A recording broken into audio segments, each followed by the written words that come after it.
Okay guys, so let's make some soap. It is a very small batch of soap. We have put in our oils, our butters. We are now adding our lye and mixing. We mix until we get into a light trace, so it's like semi-thick. You don't want it to get too thick because it'll seize up on you, and then you won't be able to do anything with it. So we mix it until it's a light trace. I do love this beautiful color. It's like a off-peak white color, eggshell white actually, and we can use this as a natural color, and a lot of times we don't have to add in any titanium dioxide unless you want a pearly white color. So now we have come to our light trace. We're going to add our fragrance and then divide up our matter. This is Tropical Island, so it will be 3 beautiful colors. And so we're going to split it up into 3 separate batches, like so. And so we don't want it, they don't have to be even in amounts, just a nice amounts to put together for the mixtures. I love my little cute spoon over there, the gold spoon that I'm using. That we'll be using for making a little mess, adding our dye. Okay, so now we're going to add our coloring. So our first one's going to be green. A pretty, oh my gosh, that is such a beautiful color. So these are neon colors that we're using, and we're going to mix them in very well. This fragrance smells amazing. Oh my goodness. So look at how it comes together. You don't want to overblend because it can cause it to get too thick too fast. And you need wiggle room to be able to pour, make your design, and work with your batter when making your soaps. So that is our first one. We've got it all together. We clean off our blender, and we're going to move on to our next color, which is going to be blue. Get to the last drop. You don't want to leave anything. This smells so amazing, guys. Oh my goodness. So now we're going to move on to our blue. What is our next color? And this is Key West blue that we are using. So we figured we'd use the colors, you know, as if you're at the tropical islands. Oh, made a little mess there with the blue. You're going to have to clean that up. So now we're going to mix this together as well. And you always want to go down, completely down, so that it mixes together from bottom to top, not top to bottom. Then we're going to clean off our blender again. Really try not to get too much of the next color into our next batch. Sometimes that does happen. But cleaning off your blender, your mixer is really good. Some people put theirs in water. I think I will try that next time. So if you set it in the water, it cleans it off before you get to use it on your next use. All right, so here we're going to go on to our next color. And our next color, after we put this down, our next color is going to be a beautiful orange, bright orange. Again, like I said, we were using neon colors here to give it that tropical island look. And there we are with that pretty gold spoon. I love that spoon. It's so cute.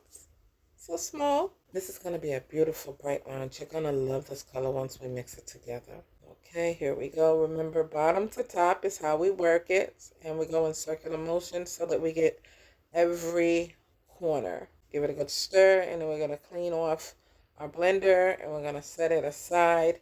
And then we are going to begin to pour it into our molds. Gosh, this smells so good. My goodness, I am in love with the scent already. I love all my scents. They're like a natural air freshener to the house, to the studio and the house. As you can smell them everywhere. Like sometimes I'm in my back room and the bath bombs that I make, I can smell them all the way in my studio in the front.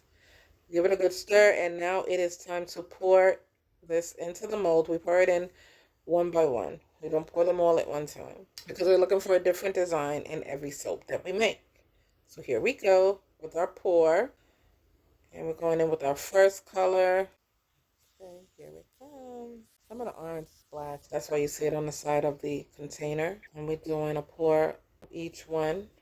Not a lot, just a little in the middle, because we're going to do like a little swirl after we tap down the mold to let the colors combine.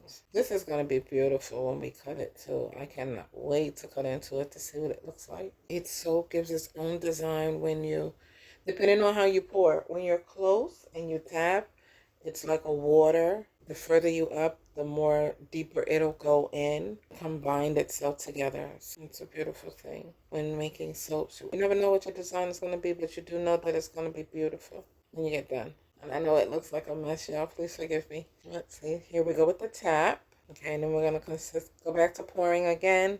We're not going to use it all. We don't want to overflow. We're not putting a frosting on here.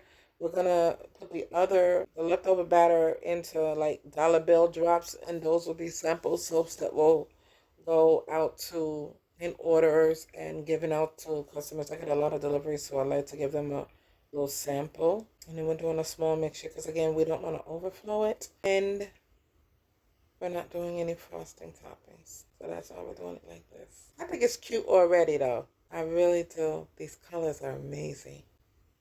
Okay, we're going to put one more dab of the orange on top. Then we're going to dab it down, tap it on the table, and then give it this little swirly. We're going to add a little decoration on top, and then we'll let it cure. It's going to cool down and it's going to cure. We're going to put it on the rack, and we will move on to our next project. This is what I mean. And then we didn't go all the way down to the bottom. We just did that swirl like middle to top. So it'll be a different design from the bottom. And then we do our little swirly on top, which I think is so cute. Again, this is new with me when it comes to designs. I do love it. I love how it looks. Then we're going to come on with a little glitter. Look at that pretty shine, that shine coming off of there. Beautiful. And then here we go with our glitter. So the glitter we used was gold and red. Not a lot, just a little to give it that beautiful Caribbean look. And there it is. Those are our little small ones. We're going to add some glitter to those as well.